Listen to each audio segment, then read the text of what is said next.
มอยซุงค่ะมื้อนี้เป็นวันที่4เดือนธันวาคมที่4ปี2025เป็นวันเสาร์ในตอนในข่าวใส่หมอหอมมีข่าว2ตอนได้มาเปิ้นเผาหน่อยค่ะเนาะตอนที่1ค่ะได้ก็เป็นตีเก้งฮ้ายภูมิพลพรเ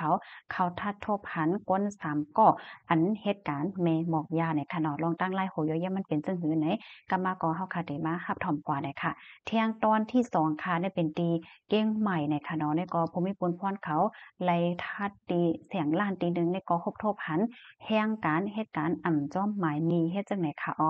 อค่ะออนตั้งเปิ้นได้แต่ก็เฮามาถ่อมข่าวตีเว้งเก้งไห้อ่อนตั้งไหนค่ะเนาะค่ะนี่ก็อยู่ดีภูมิพลพรเขาไหลลงเปิ้นตีเขาจอยเถียมค่ะเนาะสาวอ่อนอัญญาโจ้กว่าเหตุการณ์แม่หมอกยาวว่าจังไหนค่ะมื้อวันที่2เดือนธันวาคมที่4ปี2025ข้าวยามกลางคืน8โมงปลาย55นาทีค่ะผู้ก้อนเจตอนเก้งไห้เนี่ยก็ ไล่ออกคอสั่งให้ผู้มีปูนพรเขานั้นขับเคิงการอันนี้จือว่าเก้งไฮฟ้าใสเนี่ยค่ะเนาะไว้หลังเสไล่รับตึงลาดว่ามันมีลองหาลูกอ้วนในค่ะนะกว่าเหตุการณ์แม่หมอกยาเฮ็ดจังไหนคะลองเฮ็ดตั้งสร้างเขาได้ก็แต่เฮ็ดตั้งออนไลน์เฮ็ดจังไหนคะก้นอันอยู่ในแก่กลางคับเคิงปันในค่ะนะเขาก็ได้เอาแค่พางสาวอ่อนเนี่ยค่ะส่งกว่าปันลูกก้าเลิกเฮ็ดจังไหนคะเหมือนจังหนังว่าเกียกสาวก็ไหลได้เอานางก็ไหล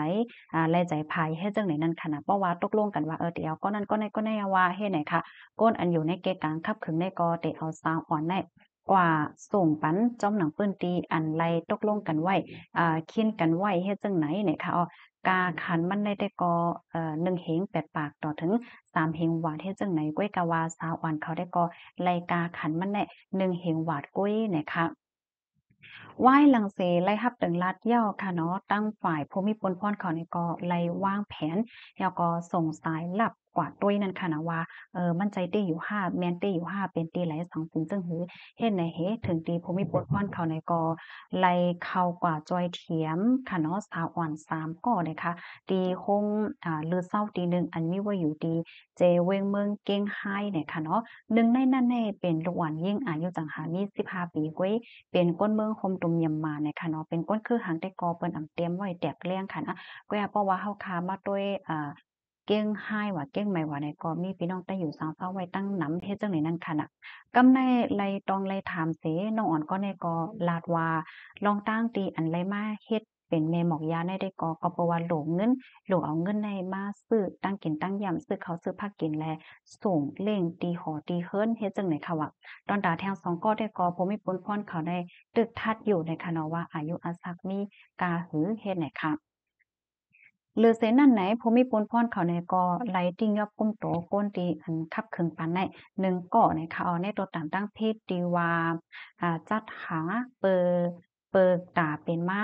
แม่หมอกยาจั่งนั้นค่ะเนาะเอาสาวอ่อนมาเฮ็ดแม่หมอกยาเฮ็ดไหนปยอก็ห้อยซ้นให้ลูกหวานได้มีลงเฮ็ดสร้างตีอำลีอำกึ่งงามเฮ็ดจังไหนเนี่ยค่ะก็ได้คับขึงปันตัวตามกว่าสำนักหมายมีวันเบิ่งวินั่นว่าหนังในข้อมูลตอนในคาเลยเป็นมาดี ข่าวเก้งไฮ้ต่างวัยเนี่ยค่ะพี่น้องค่ะถ่อมข่าวโหนเยาหันถึงจังหือพองค่ะถ่อมอันน้องอ่อนลาดนึงค่ะเนาะก็เป็นอันตุ้มยอนมาโอ้โหใจค่ะนะอันที่เฮ็ดในก็เพราะว่าโหลเงินว่ะโหลเงินมาซื้อกินข้าวกินผักเฮ็ดในว่าย่อก็โหลส่งเร่งโหลที่หอที่เฮิรนเฮ็ดในว่าพี่น้องค่ะหันถึงจังหือพองค่ะเพราะว่ามาด้วยในคอมเมนต์ตั้งหันถึงค่ะเนาะมันก็ว่าโอ้ลีเอ็ดรู้น้องเขาน่ะเนาะเฮ็ดไหนเนาะมันก็ว่าเต็มใจเสิเลยเฮ็ดอยู่ นาการตามเมลก็มีอยู่ด้วยแฮงแลกว่าเฮ็ดล่ะเฮ็ดไหนอะเนาะตั้งหันถึงก้อนหนึ่งก้อนหนึ่งก็เหมือนกันเฮ็ดไหนคะนะพี่น้องคะโลซ้ำหันถึงจังหือพองไหนคะเนาะก็แต้มมาลัยไหนคะนะกำในเฮาค่ะซ้ำเด็กอ่อนกันมาถ่อมด้วยข่าวเงาตีเว้งเก้งใหม่ค่ะตีเว้งเก้งใหม่ในภูมิพลพรเขาเนี่ยก็เขาท่าแสงหันตีหนึ่งค่ะเนี่ยก็ครบทบหันกลแห่งการค่ะเนาะเหตุการณ์จ้อมหมายมีเฮ็ดจังไหนค่ะ เมื่อวันที่2เดือนธันวาคมที่4ปี2525ค่ะลาวากาเก้งใหม่เนาะก็ไล่ลงพื้นที่กวดทาดตีหิมห้อมหายาเจเว้งเมืองเจดอนเก้งใหม่ไว้หลังเสไล่รับตึงลาดว่ามีเฮียงการเหตุการณ์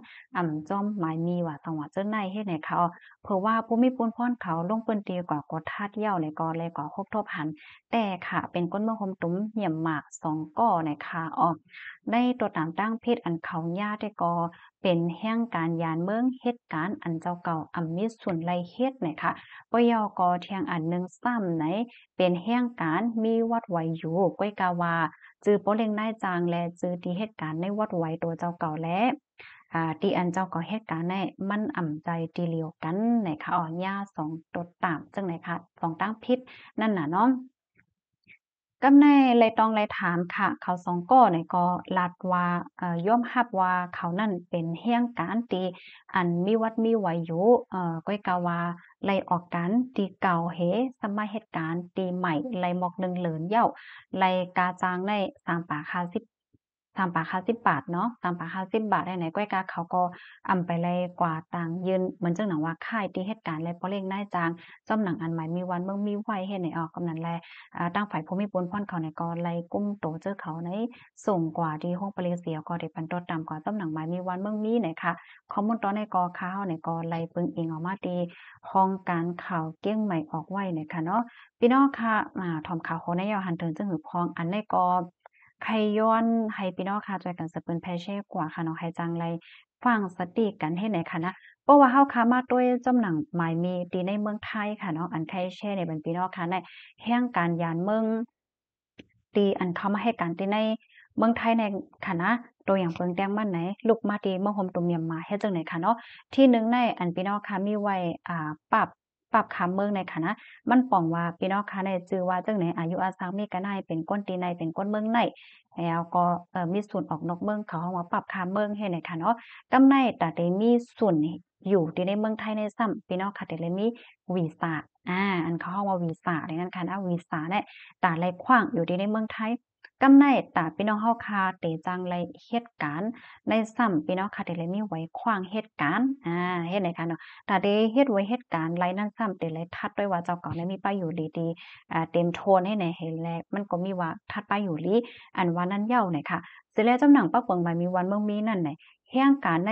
เตไลเหตุการณ์จ้อมหนังบ่เล็งได้จางโตเจ้าเก่าเฮ็ดไหนค่ะอ๋อเนาะก็นั่นแหละในวัดไหวเฮาคันใน จือป้อเลี้ยงหน้าจังเฮาว่าจังหือเหตุการณ์ตีไหล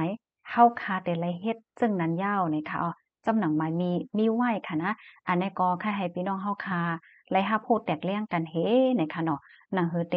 ไหลฟังไว้ลีเลอเสไว้ฟังเตอำไหลหยาเผึเตอำไหลตุกข้าไว้ลื่นให้ไหนค่ะนะเฮียงไหนมันก็ได้เลยว่าจือป้อเลี้ยงหน้าจังเฮาคันได้เป็นก้นก็นั้นก็ได้ปาซื่อๆเนาะกว่าเอาเหมือนหนังว่ากว่าเฮ็ดตีหนึ่งเฮ็ดเนี่ย ก็หนาว่าตีเหตุการณ์เจ้าเก่าซ้ำเป็นป้อเล็กน้อยจังแทงอันหนึ่งให้ไหนพอเปิ้นมาทัดก็มันก็จังย่าอันว่านั้นยาวค่ะเพราะว่าไฮหลีได้ไฮลอดเพศได้ก็ในวัดไหวเจ้าเก่าเป็นป้อเล้งสังก็เฮาโหลเฮ็ดวัดไหวจ้อมป้อเล้งอันเฮาเฮ็ดการจ้อมแต๊ะๆเนี่ยแค่ว่าเฮ็ดไหนค่ะเพราะว่ามาก่อนเนาะลอดเพค่ะก็เป็นเฮ็ดไหนค่ะนะยินจมกุก็ค่ะที่รับถอนปันแห้งค่ะนะหมายสงค่ะ